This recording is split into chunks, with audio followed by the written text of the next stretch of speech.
Yan ang sigaw ng grupong Manibela sa isinagawa nilang protest caravan na sinimulan sa UP Diliman, Quezon City nitong Lunes, April 15. Tao! Ang bayan! Ngayon ay lumalaban! Pati ang grupong Piston at iba pang student organization nakiisa sa protesta. Ipinaglalaban nila ang pagtutol sa nakakasanang franchise consolidation sa ilalim ng PUV Modernization Program ng pamahalaan na ang deadline ay sa katapusan ng Abril.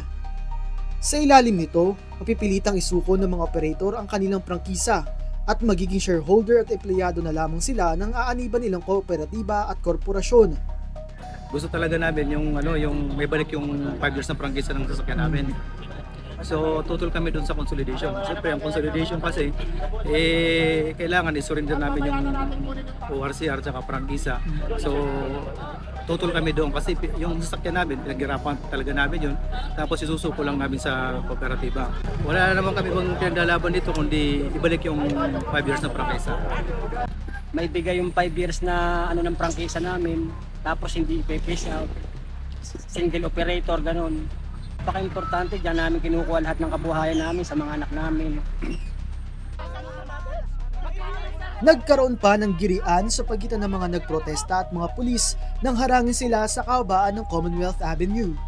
Nauutusan na kayo! Ano yung sinagalaba kami dito?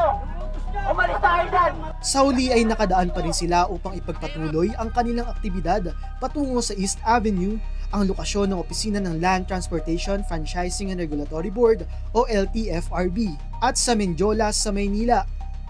Iginiit naman ni Manibela President Mar Balbuena na hindi rito natatapos ang kanilang paglaban upang tutulan ang programa ng pamahalaan. Hindi po matatapos dito. Nagsisimula pa lamang po tayo dito sa ating laban. Sa ating mga kasamaan, makakaasa kayo. Pagtutuloy-tuloy po yung ating pakikipaglaban. Simula pa lamang po ito.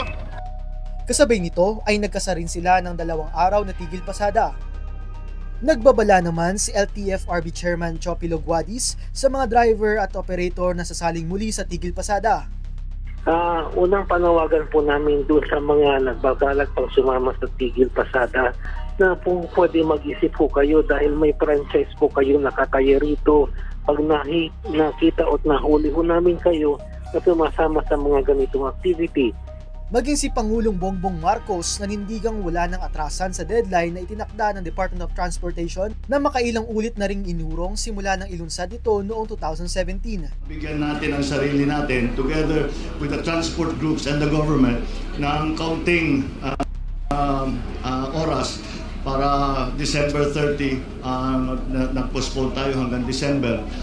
Sa palagay ko, sapat na panahon yun upang magawa na natin lahat ng kailangan gawin para ayusin ang sistema. Ituturing ng Colorum ang hindi pa rin umaanib sa korporasyon at kooperatiba pagdating ng Mayo. Kung mangyayari ito, masusubukan mo pa rin kayang magpaka-main character sa tuwing maupo ka sa harapan ng jeep? Makisali at makialam sa mahalagang usapin sa ating bayan. Mag-subscribe at i-follow lang ang social media pages ng News 5. Ako si Louie Orhino, News 5 Digital.